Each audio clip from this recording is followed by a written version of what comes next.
Menteri Sosial Hovifah Indar Parawansa berbicara dengan Menko Bidang Pembangunan Manusia dan Kebudayaan Puan Maharani terkait kriteria kemiskinan. Kriteria orang miskin perlu diverifikasi kembali untuk memetakan target bantuan dan perlindungan sosial. Sejauh mana langkah dan strategi yang akan ditempuh Menteri Sosial yang baru untuk mengimplementasikan program kerjanya. Kita akan membahasnya dalam dialog bertajuk Mengubah Wajah Kementerian Sosial bersama Menteri Sosial Hovifah Indar Parawansa yang saat ini berada di kantor. Bu Hovifah. Ya.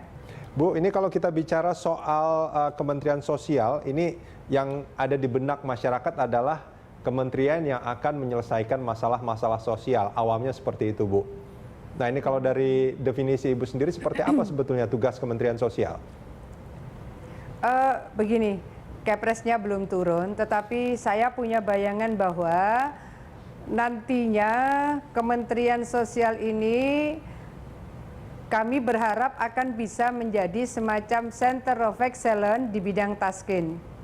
Jadi seluruh program-program yang terkait dengan pengentasan kemiskinan sebenarnya ruhnya ada di Kementerian Sosial. Implementornya sangat banyak kementerian lembaga. Programnya selama ini juga tersebar di banyak kementerian lembaga. Tapi Center of Excellence-nya saya rasa akan memiliki keterkaitan yang sangat kuat jika itu di Kementerian Sosial. Karena di Kementerian Sosial ini dari mulai rehabilitasi sosialnya, kemudian pemberdayaan sosialnya, perlindungan sosialnya, jaminan sosialnya, ternyata program-program itu terintegrasi di dalam Kementerian Sosial.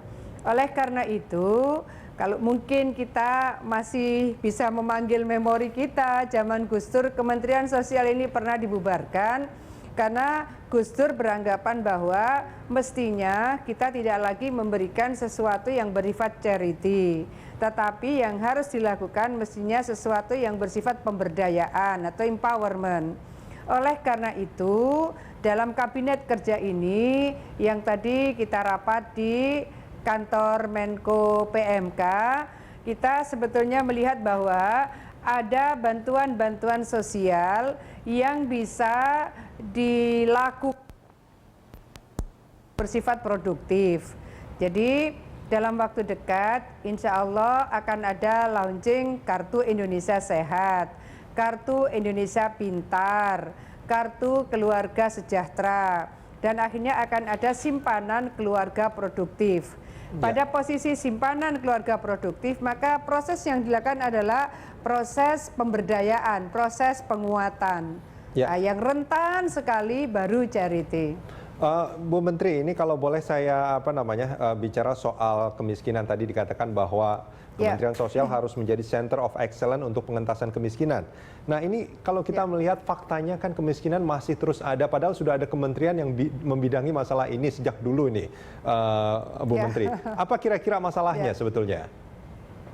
Ya, jadi pertama pasti kita berharap bahwa seluruh bansos itu tepat sasaran, tepat target. Supaya bansos itu tepat sasaran dan tepat target, kita memang membutuhkan data yang terus tervalidasi. Data kita ini kan macam-macam. Data versus lembaga A, data versus lembaga B, data nasional, data regional, data lokal. Nah, sebetulnya pendataan itu pernah dilakukan dalam kerangka taskin ini pada PPLS 2011. Jadi pendataan perlindungan sosial 2011. Seharusnya 3 tahun diupdate.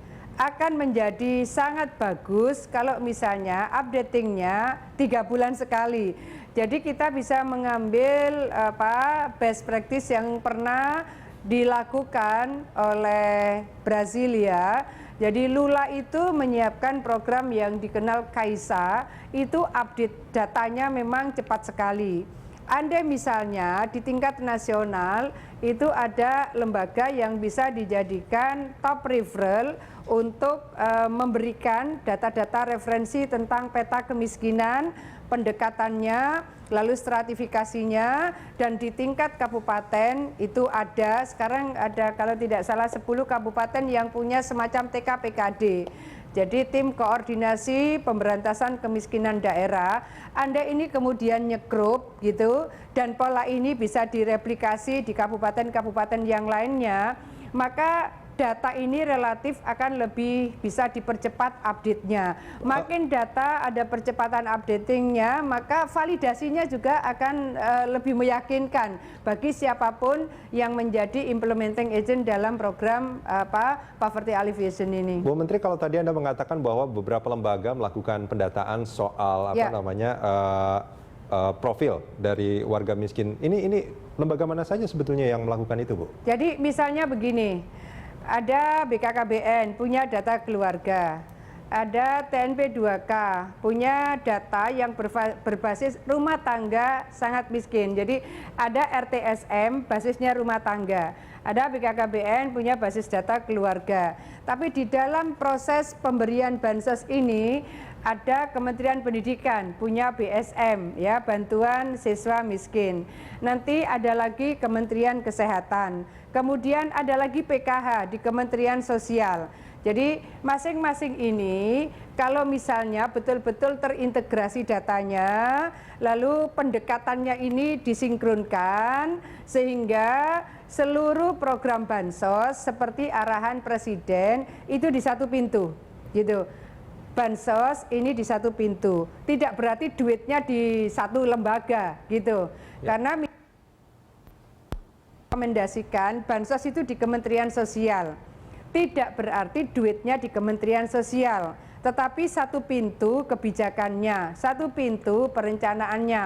Oleh karena itu tadi selepas rapat di kantor Menko, tim kesekjenan langsung bergerak, tim Pusdatin atau apapun namanya, pusat data di beberapa kementerian juga langsung berkoordinasi supaya kalau ada irisan-irisan itu bisa direduksi semaksimal mungkin. Karena dalam waktu dekat, insya Allah KISKIP dan KKS ini sudah akan di-launching oleh Presiden. Baik, Bu Menteri, kita jeda sebentar, kita akan lanjutkan di segmen berikut.